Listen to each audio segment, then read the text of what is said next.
that path to truth, be that as it may, it is not our reality.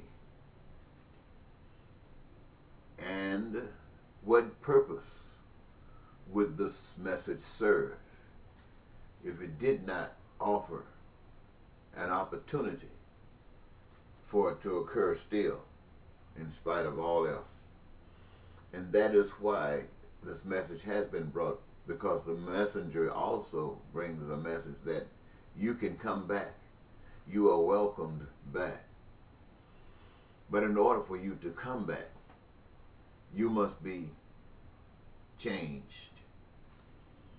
You must be the ones, and understand it, the ones that create this peace. You are the vessel.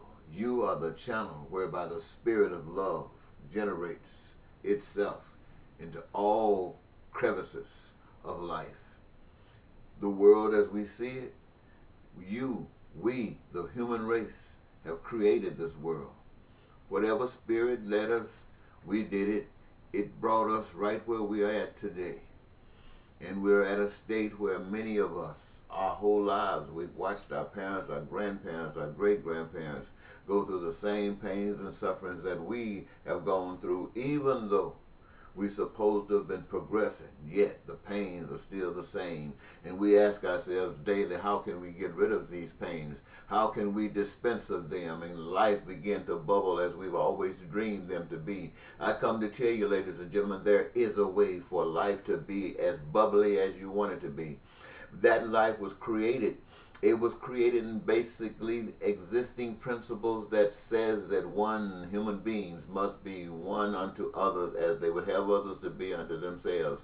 I even heard someone put it better and say, do unto others as if you're doing it to God. My friends, Cordell could be better than that. That is God serving God. And out of that comes the greatest, wonderful, the most wonderful things that you ever can imagine. I know you realize that you don't know everything. And those things that we have held in high esteem, like a steak, a good French fry, a loving arms wrapped around us to rub our heads as we cry out our sorrows, and then maybe someone to love every now and then. We've held that in the highest esteem. And to have some cash so you can do the things that you want to do as being the utmost.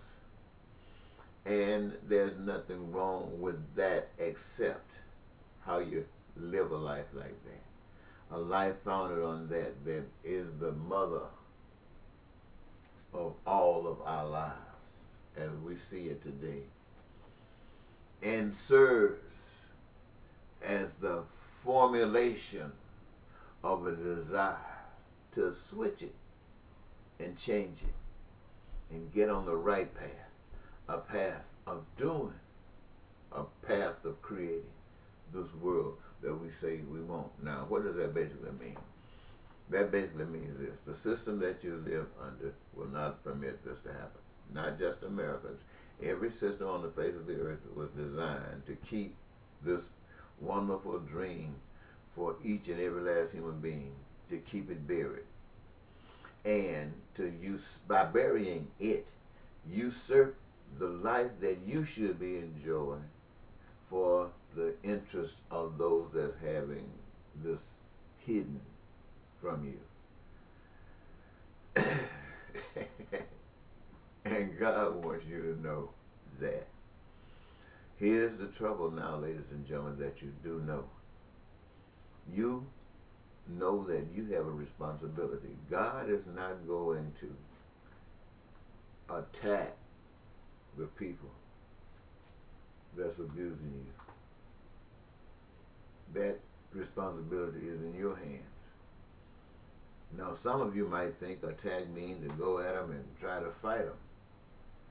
But that kind of power you just do not have. Now, that doesn't mean that if you were pushed to do that God wouldn't engage you. No, it doesn't. I'm not saying that. I'm just saying that that's not the way God works. God works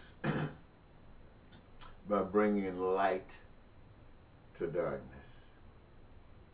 opening up the eyes and the hearts of those who can't see so that they might see. And once people see, they don't need to be led. They can follow the spirit that brought sight to them. And so I'm saying we cannot go along with systems. Now we got an economic system, a socioeconomic system here in America that has divided us since it started. It was founded on these principles. It has to change. And it's not about who owns anything, because it has been discussed that none of us own anything. It has been discussed that everything that everyone does is just as important as that anyone does. And it's absolutely essentially necessary in order for us to produce the peace and the prosperity and the joy that say we want. And so we recognize that. And so we change our system from money, making money, to putting people in the jobs that they love to do. Jobs that they're great at. And this means everything, ladies and gentlemen. Look, you can't imagine the freedom that you're going to have. Because when you say people can do whatever they want to do, people be trying to find easy stuff for those who really don't know what they want to do just yet, but they do know they want to do something.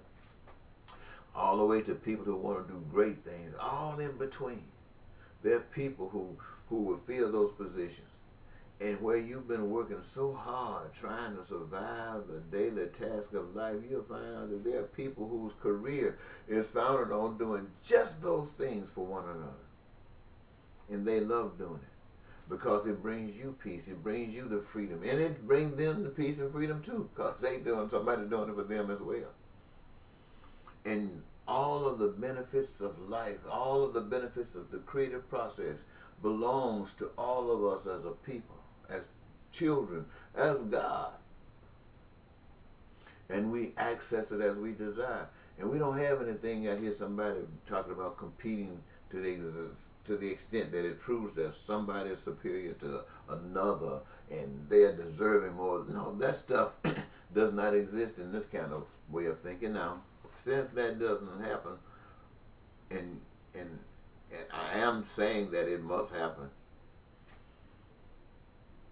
and for those who don't want to go and start taking the battle to them, you can represent good to the extent that evil says you have not secured enough public support yet, so they better get rid of you before you do, and they kill you. Now, if there was ever a place for people who loved peace and prosperity to the extent that they would lay their lives on the line to stand up for it and die before they accept anything else, what kind of God would put you any other place than where that kind of person should be? And so you got to tell yourself that God would do that. But let it matter not. Because once you're in that mindset, you're already in heaven. Once you're in that mindset that you're not going to be moved and you're not angry, you just for real, you're already in heaven. You're already in heaven. Bye-bye.